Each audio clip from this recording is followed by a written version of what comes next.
I am so sorry, folks. The video got cut off there. Where I left off in that previous video was that our calculator is limited to finding acute reference angles. So we're going to have to verify that the theta that we want to find is actually in the proper quadrant and that it is a positive angle. So folks, I already have the work drawn for some of these, but I'm going to go ahead and talk through this. So our 59 degrees is here, which matches our quadrant 1 point. So 59 degrees is good to go. So our radius would be rad 34.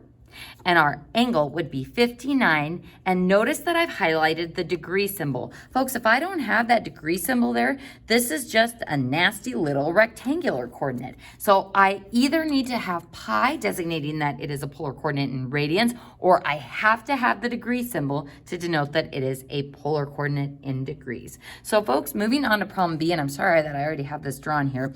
So this point is at -4, 1. So backwards 4, up 1. There's my point, and this point is in quadrant 2. So that'll be important once we go to find the angle.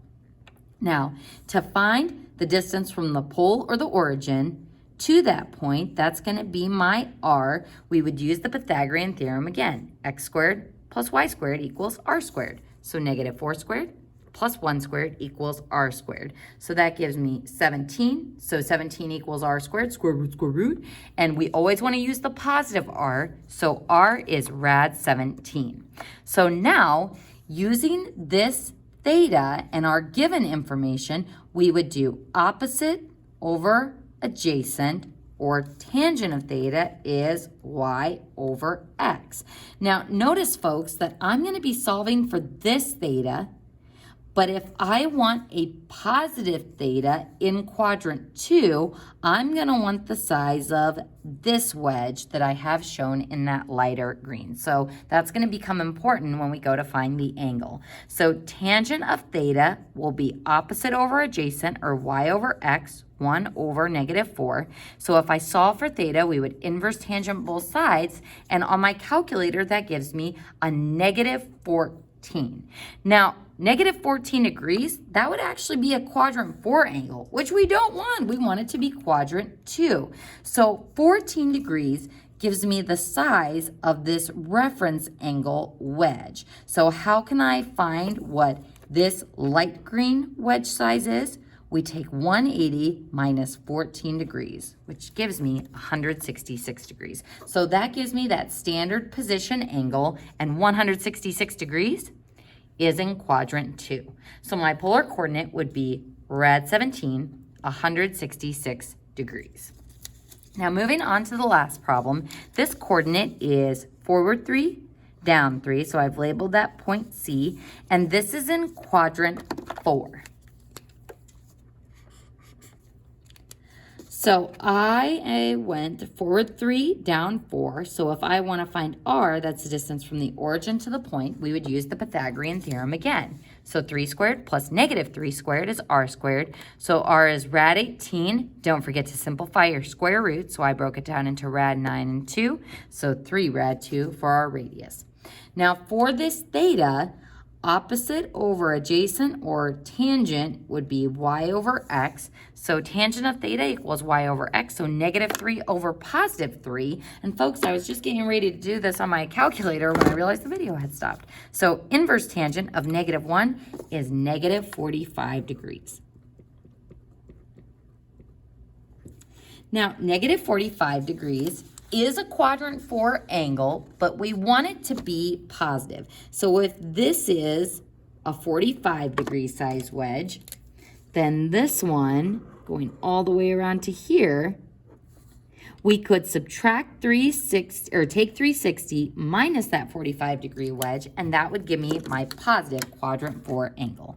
So I'm going to add 360 degrees, and that gives me theta is 350. Now, we also could have figured out this was 315 degrees if we just used our unit circle to say, hey, where is tangent equal to -1?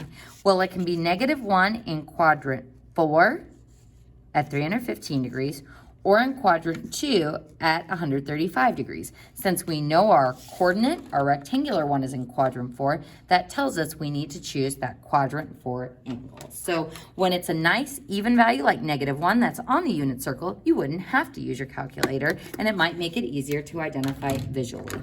So our final polar coordinate answer for this one would be a radius of 3 rad 2 and then an angle of 315 degrees. Positive quadrant 4 angle. Now, folks, we just converted between rectangular and polar, all using our basic knowledge of the Pythagorean theorem and the tangent trig identity as y over x or opposite over adjacent. So I'm going to write conversion equations in this box, and I want you to write memorize, but really, folks, we were able to derive all of these just from looking at our graph. So write memorize or state or derive from graph, because we were able to reason our way through this without being given any conversion equations. The first conversion equation is x squared plus y squared equals r squared, which is just the Pythagorean theorem.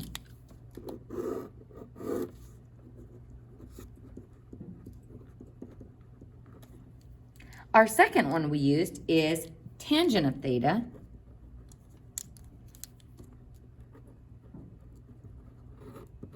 equals y over x, or opposite over adjacent.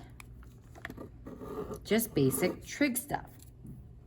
Now, two conversion equations that we didn't use in the last examples, but we will be using in the future, is really our other trig relationships, cosine and sine. So cosine of theta, going back to that original drawing, cosine would be adjacent over hypotenuse, which would be x over r.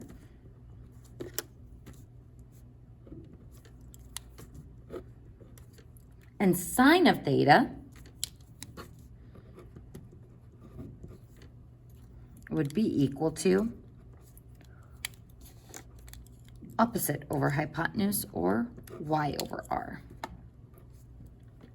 So these relationships we determined just from thinking about a quadrant 1 angle and thinking about adjacent over hypotenuse and opposite over hypotenuse. Now, for conversion factors, we're primarily going to use the ground level version of these, which I can find by multiplying both sides by r. So to get rid of that fraction, we multiply both sides by r, and we get r cosine theta equals x. And if I multiply both sides by r here, we get r sine theta equals y. The other benefit of using these conversion factors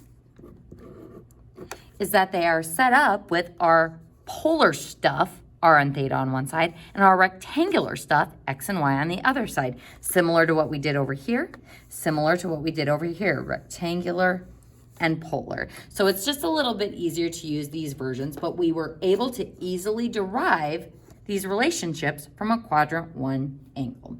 So memorize this stuff, but really you can reason your way through these by using a graph. So in the next examples, we're going to be going from polar to rectangular, and we'll actually do that in our next video.